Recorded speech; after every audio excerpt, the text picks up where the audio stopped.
तेजस्वी यादव को जो बंगला दिया गया था वो उप मुख्यमंत्री के तौर पर दिया गया था और उस समय वो भवन निर्माण मंत्री भी थे।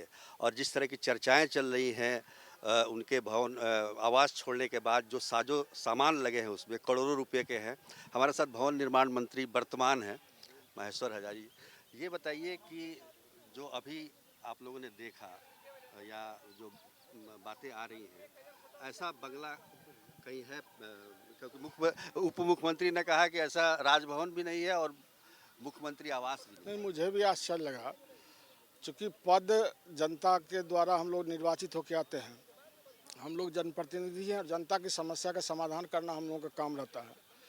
जो व्यक्ति अपने सुख भोग में इतना लमथी हो जाए तो मैं समझता हूँ तो दुर्भाग्य की बात है। जिस तरह से पर्दा खुली है, जिस तरह से भवन बनाया गया है, तो उस समय में सिर्फ भवन निर्माण मंत्री ही नहीं थे, डिप्टी सीएम भी थे, पथ निर्माण मंत्री भी थे। तो मैं समझता हूँ इसकी हम लोग अभी समीक्षा करेंगे बैठक करके, और कोर्ट का जो आदेश आया उसका भी हम लोग अवलोकन नहीं किए, चूँकि सदन चल रहा था, सदन में जवाब देना पड़ता है क्वेश्चन का।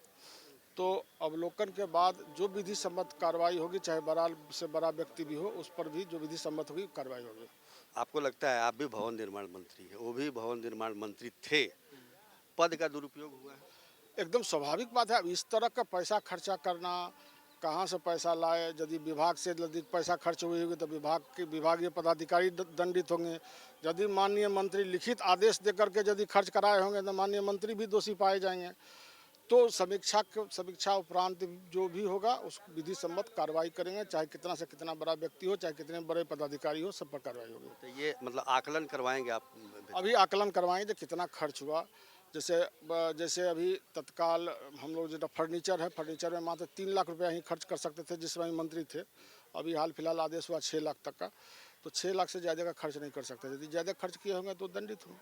6 लाख का तो मतलब बताया एगो पलेंगे होगा हमको लगता है। अच्छा, ये जो पूर्व मुख्यमंत्रियों का जो बंगला का मामला आया है कि खाली कराना, तो उसमें आप लोग कब इसको लागू करेंगे और वही वही जब भी अवलोकन हम लोग नहीं किए हैं कोर्ट का। और चूँकि मान लीजिए दो दो जैसे सतीश बाबू हैं, अभी कुछ नहीं है तो तत्काल खाली करना पड़ेगा उनको। और जगन्नाथ मिश्रा जी अभी कोई पद पर नहीं है, उनको खाली करना पड़ेगा तुरंत। दूसरी बात है, अभी जीतन राम मांझी जी हैं, वो सीनियर एमएलए हैं, पूर्व मुख्यमंत्री रह चुके हैं। और राबड़ी जी अभी हमारे विधान परिषद के नेता हैं। तो उसके अनुसार देख लेंगे, और कहीं भी हम लोग यह नहीं है दलगत भावना से ग्रसित होकर किसी पर कार्रवाई करेंगे। जो कानून कहेगी, जो नियम कहेगी, उसी के अनुकूल काम होगी।